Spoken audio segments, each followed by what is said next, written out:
Thanks for staying with us here on TVC Breakfast. It's not time for us to look at what the papers are reporting. The Nation newspaper says, be proactive and get results. Tinubu orders service chiefs. CDS pledges armed forces loyalty to defense of democracy. Shake-up in army. Blueprint newspaper, we expect results, not excuses. Tinubu tells new service chiefs. This Nigeria, we expect results, not excuses. Tinubu tells new service chiefs. Was there a copycat here? Now, the Daily Times, coup controversy. Security agents track grill NDC officials over 45 billion naira disbursement. Next is the Nigerian News Direct. To protect local refineries, federal government approves 15% import duty on PMS diesel. Next is the Friday, Leadership Friday. Refiners hail Tinubu's imposition of 15% duty on imported petrol, diesel. The Punch newspaper, petrol soars above 1,000 naira per litre as Tinubu okays 15% import tariff. Federal government moves to protect Dangote local refineries from cheap imports. Fuel importers face tighter margins. Weekend hope, Southwest leaders seek 5 urgent reforms from Tinubu. And the Platform Times, Nigerians lose 316 billion naira to Ponzi scams. That's according to SEC. Commission warns greed, ignorance fueling financial fraud. Last but not least, Nigeria versus Gabon, November the 13th. Eagles to face Panthers in Rabat. CAF confirmed date, time, venue. I'll be doing this with my colleagues. Let me start. Olamide, Ria, and Etoma. Fantastic. Before someone says... Yes. All right, but then this time I'm going to start with Etoma. Yeah. Looking at the Nation newspaper, as well as the Blueprint newspaper, and of course, this Nigeria, talking about the shake-up in the Nigeria security architecture, and then the swearing in of the new service chiefs. The president charging them, Nigerians can't wait. What we need is for you to deliver on the mandate that has been given to you. Yes. When you give me a responsibility, you expect results. That's right. So you would normally tell me that, look, you have been given this opportunity to prove yourself. And that's exactly what Mr. President has told the new service chiefs. Now, the new service chiefs themselves had said that, look, we are not going to give excuses. We are going to face these bandits and insecurity. We're going to face them head on. They also said they will require some money. But for Mr. President to say, look, you don't have excuses, we don't need excuses, we need action, it means, I want to believe, that he's taking care of every other thing that they would have demanded for effective discharge of their duties. So it now behoves on them to do whatever they need to do. I also read somewhere that there's some kind of reshuffle in the military to position it to be more effective, more efficient. We look forward to a situation where we will be on this table and we are talking about the gains of the military against insecurity in Nigeria. And finally, Nigerians can go back to the farms. That's and right. Life goes on. That's right. Ria, now the president is saying that there are people, there is Hydra-aided terrorism, etc., etc. So we need to smash them in the head. No excuses, as he said. In the head. I love that the president is making all these bold statements, because at the end of the day, I was saying it. This new chiefs of service, we expect a lot from them. And we do not just want to hear words, we want to hear actions. At the end of the day, they've put you there, they've given you a role. In a time where we're hearing about a lot of insecurity, we're hearing about coup and all of that, this is a time that we expect them, to put their foot on the ground and just do the right thing. Like Atoma said, yesterday we spoke about it as well, that they have vowed that they will fight corruption, they will fight banditry and terrorism. terrorism. And for me, it's the insecurity, because it affects so many parts of our country. It affects our food, it affects human lives as well. If your country is not secure, how do you expect to perform in various ways? So I'm just hoping that it's not talk, because like I said yesterday, talk is cheap. I'm just hoping that we're not just hearing talk, we're hearing action. You know, how the president believes in them, we hope that they do not fail him and fail Nigerians, because if they fail him, it's not just him. Nigerians are going to suffer from it as well. So I'm really hoping that, you know, they come up with that energy, they're able to add technology, because I know that they cannot do it alone. And I also know that the president has given the resources that he's supposed to give them. So it's like they've given you everything you need to work with. Now, prove yourself. What can you do? We are seeing insecurity, you know, now rising in some parts of the southwest, you know, apart from the northwest, the northeast, etc. And the president is saying that we need you guys to get this job done. So this is a president who is listening to the Nigerian nation, the Nigerian people, that listen, we are not really getting results, not as much as we would like. That is the reason he had actually done this rejigging. Our president's focus on security tells us that he truly believes that security is foundational and integral to national development. He's making it clear that I understand that this is a major issue. The way that the populace holds it as a priority, so do I. Unfortunately, the issue with these new service chiefs will be that they are fresh new service chiefs, but they are facing familiar challenges, which means that where the other people fell short, where the former service chiefs fell short, they are now going to have to enter into that deficit and make a mark, because the president is saying, clearly there was an issue here. I'm putting you in there to solve the problem. So there's going to be a lot more pressure on them. But I will say this, it's important to understand that the president is making a very, very bold move.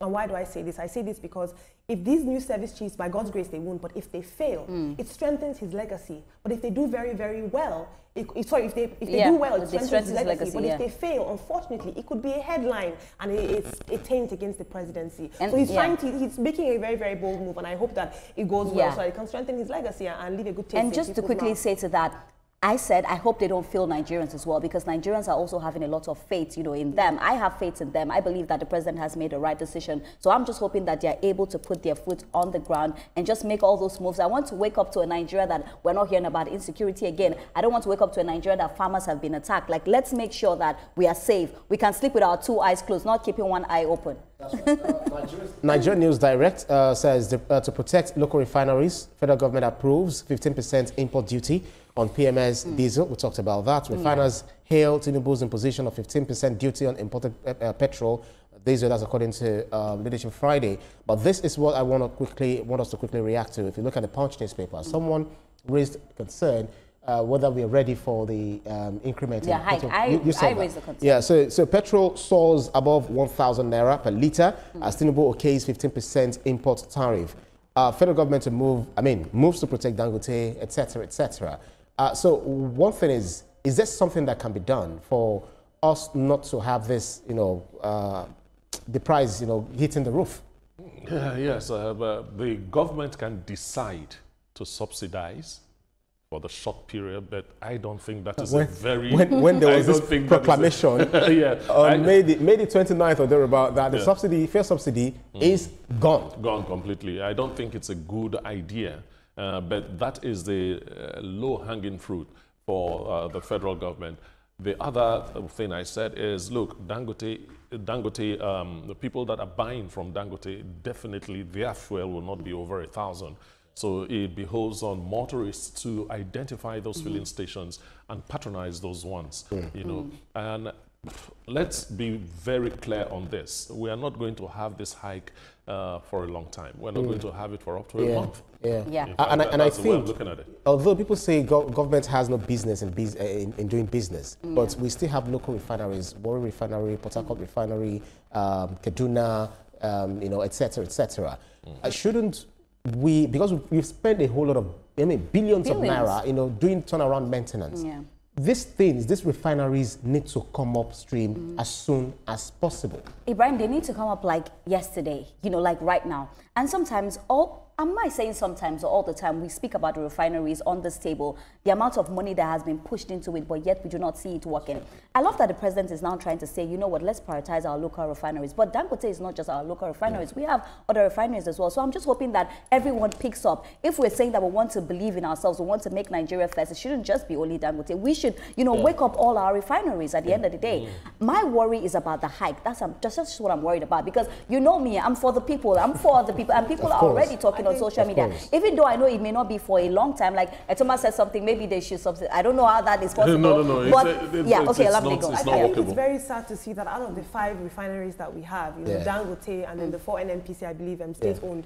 It's only Dangote refinery and the Port Harcourt refinery that are nearing full operational status. That's very, very sad. And I think the president wants to make use that all 5 of those are working, and there'll be a pinch in. And that's why we keep talking about the monopoly, because we want our other refineries to work. Come on, the amount of money we put. 5 of our refineries in an oil-producing country not be at full operational and the amount of money is Olamide that we put inside that's to make because it those work. refineries are run almost 100% by government. So I would suggest that the PPP arrangement for those refineries should be what's in place. You know, if you remember what Ojulari said about the Port Harcourt refinery, that you might say we have fixed the Port Harcourt refinery, but we are losing up to $50 million almost every month. But Etoma, from there. Milikiari is being probed. We've not really had much, you know, coming out of it, and some other people have been fingered. I'm not saying that not all of them are guilty, but we've not had anything about the investigation since we. From the last time we talked about it. So we need people, we need the government to probe into how much has gone into this turnaround maintenance, why the refineries are not functional, why it's only Dangote that we keep talking about. You know what I find so because of is that we're so focused on our suffering, the prices of gas and the prices of this and that we don't even have the strength or the mind or the focus to handle people like Milikiari, to probe them deeper, because we're so focused on survivalism. And I hope that this will make us more confident. And just to add to this quickly, Olamide, I worry about where all these monies have gone to. That's my own. Like, did they go to somebody's pocket? Did they go to somebody's pocket? I'm worried. Where is all the money that has been put into our refineries? My dear, Nigerians know where the money went. And they should tell me. Then they should tell us. I don't know. So that you get it. So you go. No, of course not. So that we put it back to make sure it works. You know, I call her real money. That's my nickname for her, real money. All right, then, let's move on to the Hope newspaper. Dialogue. There was a dialogue in the Southwest, among the leaders who are seeking 5 urgent reforms from Tinubu. And then they're talking about reforms in mining, talking about reforms in pension, infrastructure, health, regional unity, top list, and 30 billion naira revenue, 300 arrests recorded in mining sector, Alake informs, and 26 trillion naira pension fund to drive agric infrastructure. That's according to Agbaje. So we're seeing the leaders who are coming together saying that we should do so much in terms of reforming our mining sector, most especially infrastructure, health, etc. And that's because a lot of non-oil products are embedded in the Southwest. That's why mining is such a major issue. I am happy that finally they are coming together, to have one voice and demand for this thing. All the regions in Nigeria should be able to have one voice and demand for where they know they have comparative advantage. The Southwest has done, the North had done it, the Southwest is doing it now. I'm looking forward to the Southeast and the South-South doing the same. But when you are asking for these things, you don't ask for things that do not make sense. You ask for things that when you are given, you can prove that yes, this request was not just blowing hot air. It was important. Rhea, and I think some other countries are coming in. China, investing about 1.3 billion to mine lithium. We also need to devolve power, from the center, so that regionally the regions will be strengthened in order to tap into our resources and utilize them to our benefit. Yeah, because Ibrahim, I say that at the end of the day, we cannot do it all alone. I love the fact that we see the president gets to travel so that we have all these investments coming, because we need money, I'm happy that we're having all these investments. I'm also happy that they are coming together to now say that, these are the things that should be fixed. Because when we speak as a voice, then, it can go far, because we're having people come together with the same, initiatives, same ideologies to say that, okay, and they spoke about health as well, which is something I really want to stay on. Health is very important. Oftentimes people die not because they're supposed to die, but because of poor health care. You go to hospital, no doctors, or the doctors are not trained, or there are no facilities, or the generator is off. There's so many reasons. So I'm happy that they are now coming together, to say that these are the things that, the president should work on. And under his renewed agenda, there's so many things that have been worked on. Of course, there's more to do, but we're just happy to see that they're now coming together as one to speak on just an ideology. Olamide, very quickly, beyond this, we see people who are being arrested, 300 of them, for, mining I mean, 300 arrested in mining sector. That's shady dealings, going on there. So we are not exactly, I mean, we've been policing these people. Now they're being arrested. So what should we do with them? What I find very interesting is that what I'm seeing here is that there's full-on federalism in play. Each of the states, the problems that we see in the northern states, although they're somehow the same, they're very different from the problems that we're seeing in the southeast. And it's good to see that the southeast leaders are saying our problems are different. I'm particularly interested in this mining story because Dele Alake, he was put there for a reason. He's a guardian of those resources. There's so many things we have in the southeast. I'm talking rubies, bitumen, limestone, lithium, quartz and feldspar.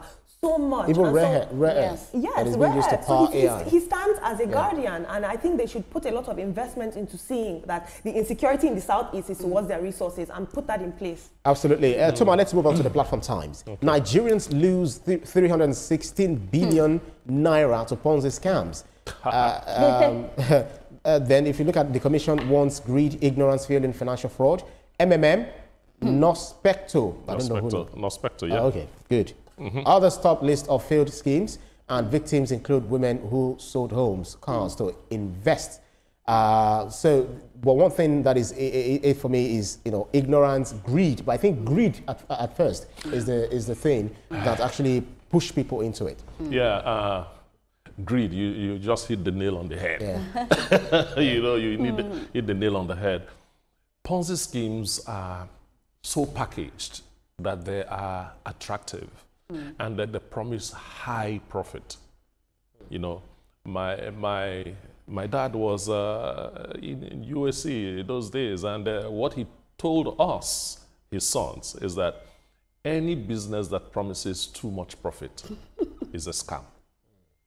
That's why I never got involved, But I saw people, as the report says, selling houses, doing this, doing that, to invest and make a very big profit and so on. And then, the most annoying thing, you sold your husband's house, for example.